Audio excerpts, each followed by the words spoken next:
Hey, you guys ever wonder where all the George Carlins went? What happened to that guy who put out a comic album? Not even a crowd. Guys who get in the bathtub with a dead roach in them.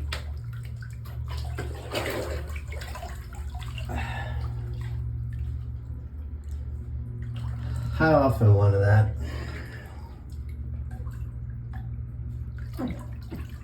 Hey, there's Georgie from the block. Nobody was named Skylar. Nobody was trans. If they were, they had to be tough. Can you imagine picking on a trans kid in Hell's Kitchen? He couldn't be trans in 1970, 1960. Openly, he'd be trans for sure in his bedroom. And he would beat the living fuck out of his father if he caught him. You know, it'd be tough. You have to be tough to be trans. Here's the partial score. Pittsburgh 3. Equality 2. They scored a safety in their safety space. And we're back. This will be the worst non-record ever. But some thoughts without a crowd. I say and like a lot, so, and I don't have a script. Apologies for both. I have my eyes closed right now. I'm making a conscious effort. Don't say and like. Remember your public speaking classes. Pretend like people are gonna hear you. See, that like wasn't a strike. That like wasn't a strike. So I get on my bike. It ain't a swim, but I still win at life. Cause I'm a white guy. You can see from my toes, and that's not a liver problem. I just dropped something on that hoe. It takes fucking months for that shit to grow out.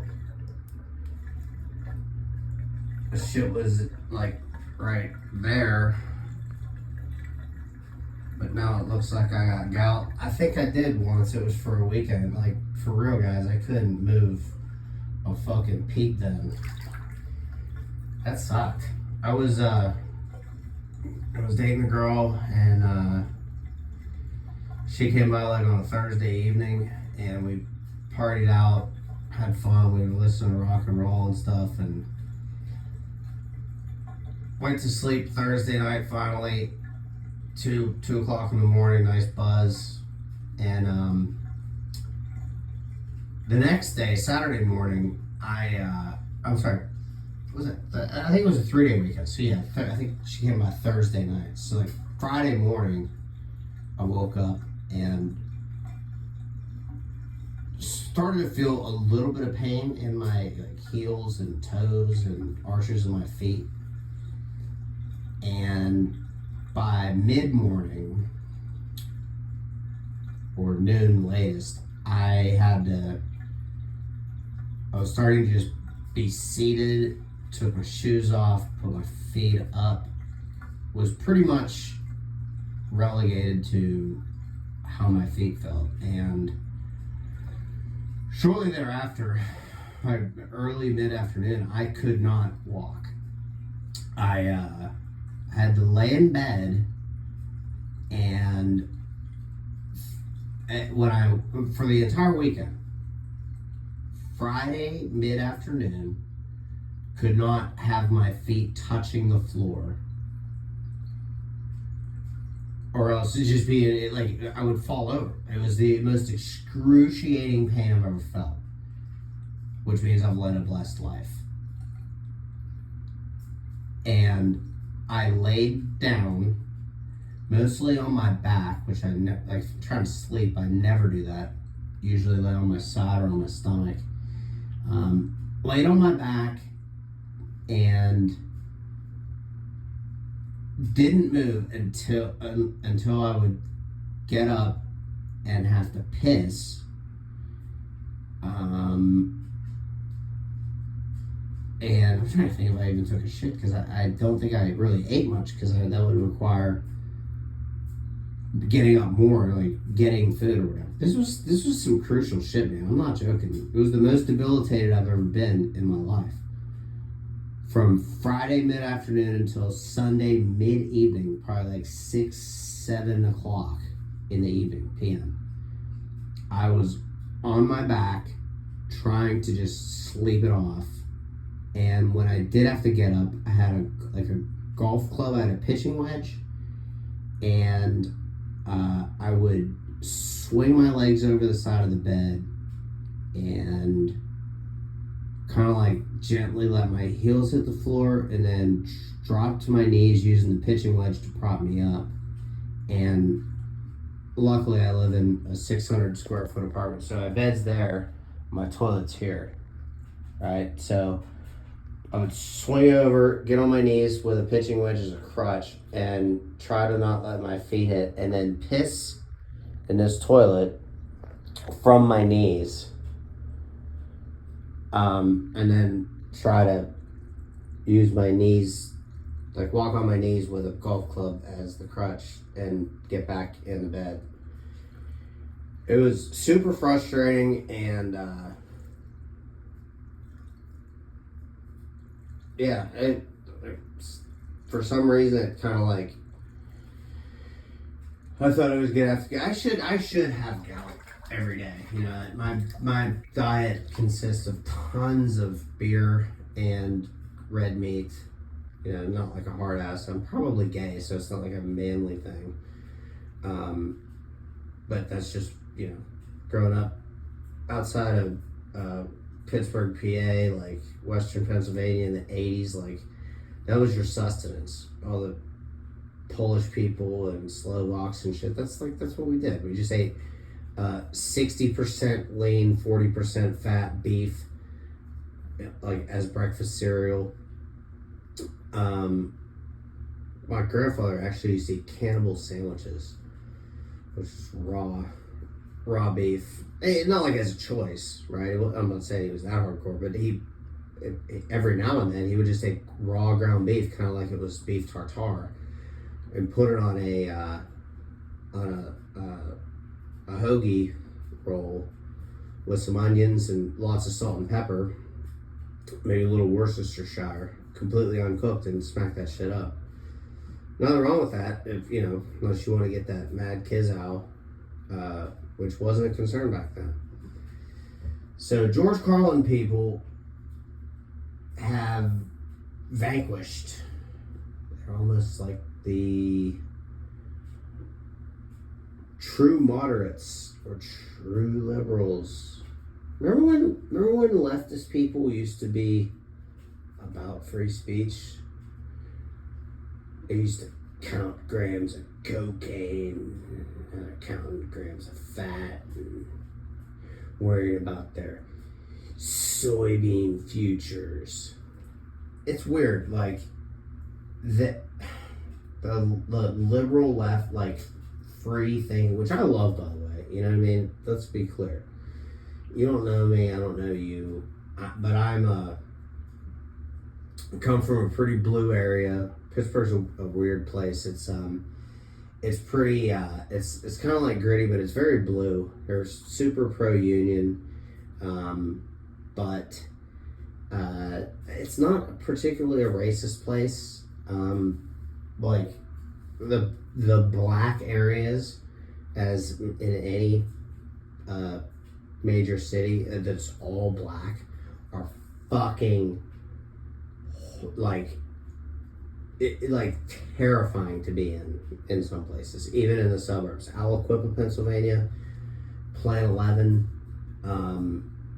you know, and along the Ohio River, those places like Aliquippa, and to a lesser extent Ambridge, that were once steel towns. This is Rust Belt USA, the white flight, the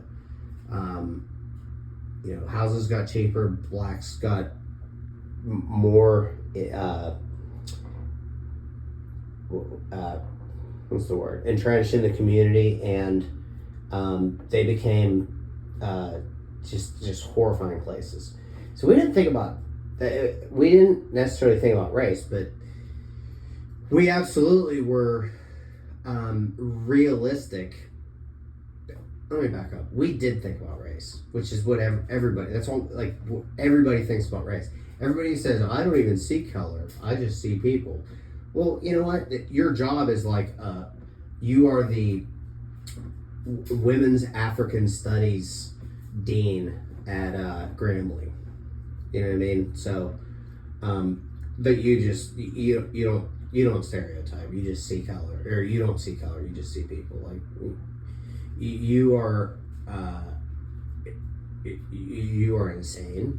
You a lot of you who do that get Darwinized, like the dude who wanted to spread Christianity to that island, like off the coast of India or wherever it is, like where these people, and it still exists, fascinating story, where these indigenous people exist and have not had human contact ever, and well, yeah, they're just humans. They're gonna they'll get the word of Christ, and they'll understand that I'm right. And so you paddle up and get shot in the neck with a blow dart and try to paddle away, and then you get a longbow in your spleen, and then two more, like, right in your spine, fall out of your boat, and they float around. At least they buried him. They didn't eat him or whatever, you know what I mean? They're not savages, but they absolutely fucking murdered that dude because he thought, well, I just see people. And the point in that is, if you can look at yourself in the mirror and say that white people have no responsibility and had no hand in making Black America as broken as it is, you're insane. That is absolutely a fact. And that's A. B, if you look at America now and say that white people did help or completely cause Black America to be broken, and therefore we should give them some sort of monetary payback, compensation as reparations, that word reparations, and that will make it better, or that is the just thing to do, you're fucking insane. And C, lastly, this is to the Nancy Pelosi's of the world, who I don't give a shit if she's blue, red, left, right, Dem, Republican. To the people like her, I challenge you. This is my challenge. You don't even know what color I am. I mean, you probably think I'm white because of the way I talk or whatever, but I'm blacker than a lot of black people in a lot of ways.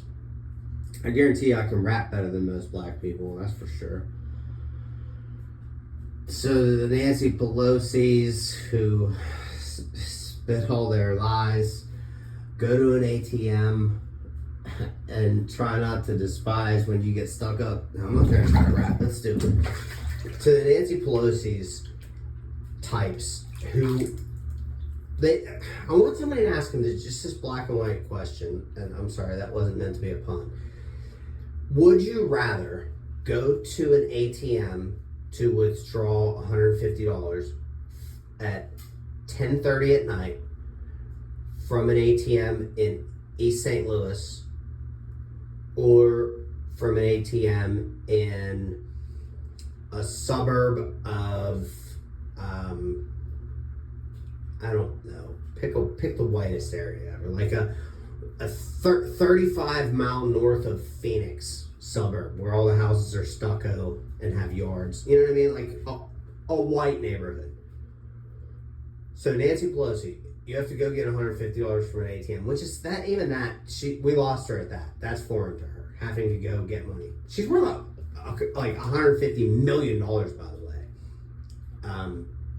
Fucking, what a goddamn crook. What a fucking crook. She irritates the shit out of me. As do white bigots and Black Lives Matter fucking radicals. I mean, fucking go ahead. Say I'm a white guy, so I can't be talking about this shit. But ask Nancy Pelosi if she would rather go to an ATM at 10:30 at night in East St. Louis or some upper middle class suburb of Phoenix or Dallas or whatever. And like, just watch her squirm around the question, like, well, it shouldn't matter. It just shouldn't matter. Yeah, it shouldn't. That's what we need to worry about. Like, the goal should be to make that not matter, not to pretend. This is it. The goal should be to actually make that a reality, to where it doesn't matter if you go to an ATM in Compton or East St. Louis or fucking, oh my God, I had to get gas. I got gas in Memphis one time at 3 o'clock in the morning off the whatever freeway that was, going from Houston to Pittsburgh in a car. And it was cold out too. It was like snow flurries, and holy fuck, this gas station was terrifying. And I don't think I had a pistol on me because I was going to go through Virginia. The last thing I want to do is get caught with a pistol in Virginia. So I was scared. Like, I wouldn't say scared, but I kept the car running, stuck close to my car, and kept my head on the pivot. And it was all black guys. And all black guys up to no good, out in like 22-degree weather at 2:30 in the morning, bopping around. I just didn't know that it was a bad black neighborhood. So Miss Pelosi, you contend that area we shouldn't treat or view differently than we would middle class San Diego, or a white town in Des Moines, a middle class white town in even lower middle class fucking podunk flyover state town. You know what I mean? You people that are gonna hate on this, I'm sorry I'm preempting this, but like, if you can't understand what I'm saying, as far as the goal should be to fix these places so that the left perception can become reality someday. The left message, because that's not their perception. Like, you know what I mean? Like, if you don't vote Biden, you just ain't black. All right, well, look, a lot of black people were poor. A lot of white people were poor too, but as far as a percentage basis, black people were poorer than white people. I don't like that. I'm just looking at the stats. He says that would you rather gas prices be, $2.80 a gallon, or help Ukraine? Like, honestly, am I evil for saying this? Like, if it means that me and my family, whether I'm white, black, Chinese, fucking Islamic, Christian, gay, trans, LGBT, squared, whatever, if it meant that me and my loved ones, or me and my home chick, or my homeboy, if I'm a boy, my homeboy, if I'm a girl, you know what I mean? If it meant that we would have enough money to go out to Red Lobster twice a year, or go to the shore for 3 days because gasoline's $2.80, then yeah, I would rather it be that than like allegedly help Ukraine.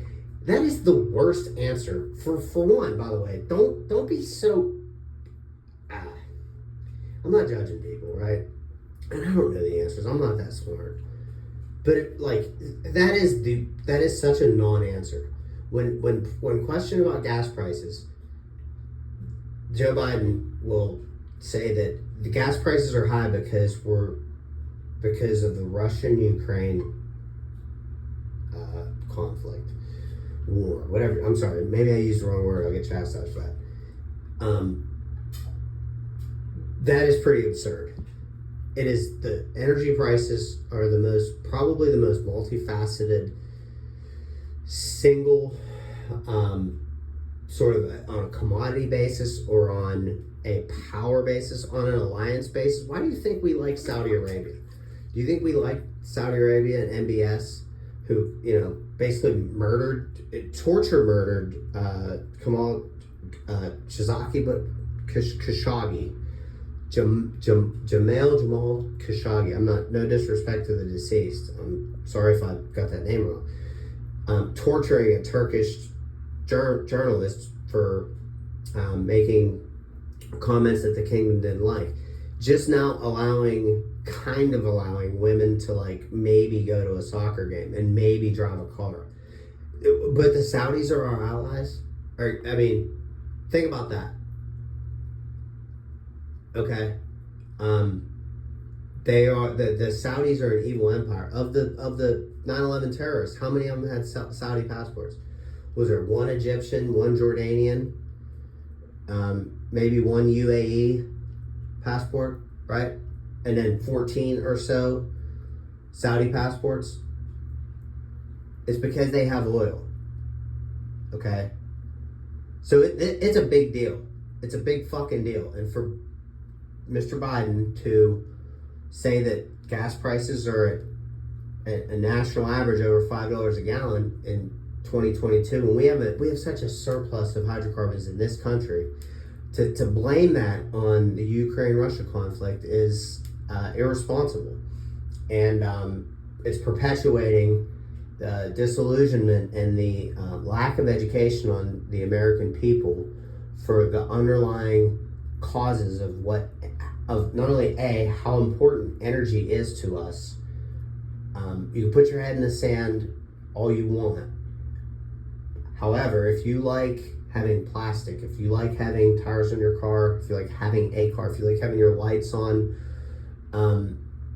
if you like being able to get on a plane and go see your loved ones, if you want to go on vacation, obviously all the travel things people understand require energy. People don't understand that Teslas are not zero emissions. The emissions occur upstream of the Tesla in a coal-fired electrical plant or a nuclear-fired electrical plant, which is pretty rare these days, or a natural gas-fueled electrical plant. They generate electricity from natural resources and convert it to energy, in this case electricity, and then they move that energy to a source, store it, and then your Tesla receives that energy, and then your license plate says zero emissions. So all right, fine. If the thing about Teslas is they are 135 miles per gallon freaking modern marvels, and I love them. They're so freaking fast, they're slick, they look good, and they do absolutely factually, as an asterisk, because we don't know what lithium and ion, the lithium mining, and there's not a lot of information available for whatever reason on how EVs get their batteries and how many they'll need and what the consequences will be or the scale of disposal, because it's very new. And so I'm not blaming EV manufacturers nor supporters for not knowing. I am blaming them for concluding that this is that there won't be any consequences of any material worry, right? I hope there's not. To be clear, I like to fish. I like to play golf or go outside when it's not 145 degrees like it is now in Houston. I like the environment. I really like animals, probably more so than people, if you couldn't tell. So the fact that we give Saudi Arabia a pass for... Did you know that being gay is still punishable by death in Saudi Arabia? But that they're starting up a new PGA right? Did you know that being Muslim in China is illegal? And they send you to re-education camps, yet King James and the rest of the NBA supports them because of how much revenue the NBA generates. So, look here, I'm so not left, so not right. I'm just trying to be a realist. I try to look at things practically, and it sucks because it makes you, in a way, it sucks because it does make you aware of the fact that it is a pretty much a chess match, and that the things that we have real convictions about, whether they be as far as gay rights or gun control or religious freedoms and things like that, they really do take a back seat to whatever the algorithm spits out to either long-term party, political, national gain, oftentimes personal gain for whomever has a vote in the algorithm. Whoever can put an input into that algorithm, or fear of retribution. So I don't have any answers. I wish more people would just admit that. I guess that's the last thing I'll say. I don't know what the right answer is on whether or not I'm allowed to have a pistol, or whether or not that pistol can be a 50 cal or a 9mm. I don't know the answer of whether or not guys should get married and we should call them all heroes, and girls get married and they should be on the cover of Time or not. Like, I don't know the answer to how to stop people shooting up schools. I don't know the answer as to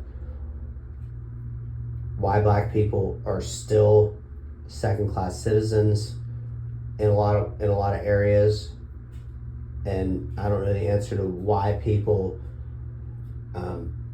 should still have a rightful fear to withdraw money in a black neighborhood. You know what I mean? In certain black neighborhoods. So,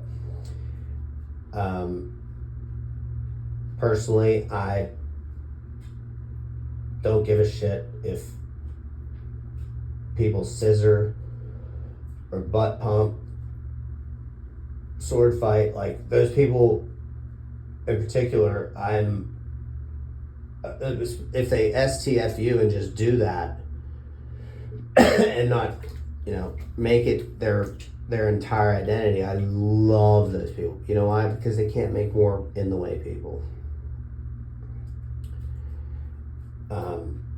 As much as we'd like to chest feed instead of breastfeed, but whatever. I don't know. Just be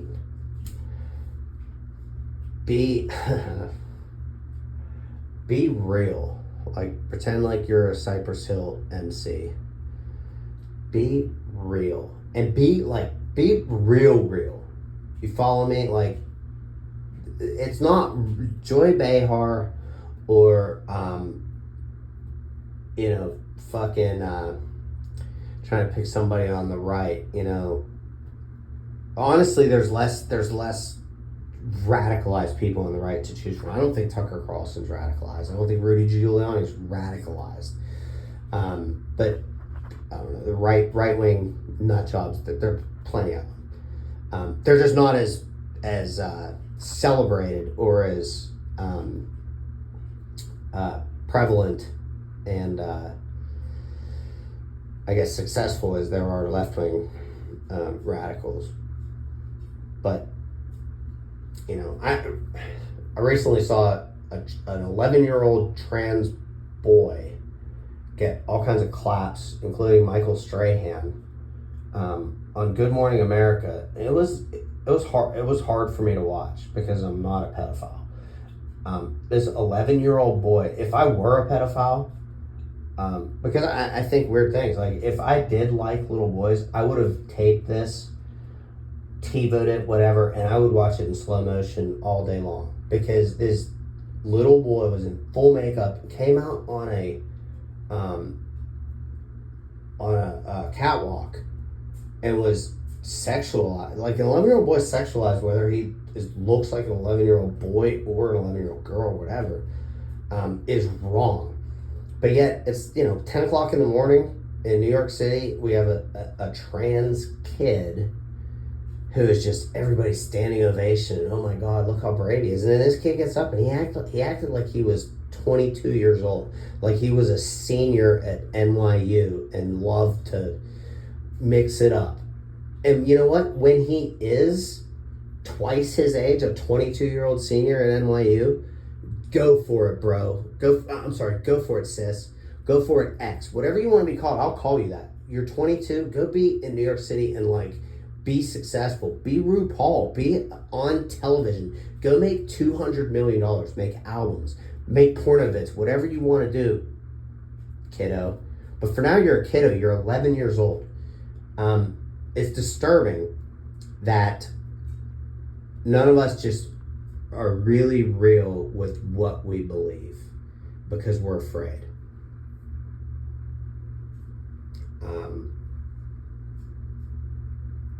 But the fear is real, and losing your job or getting canceled or losing your friends and family over things is not worth it.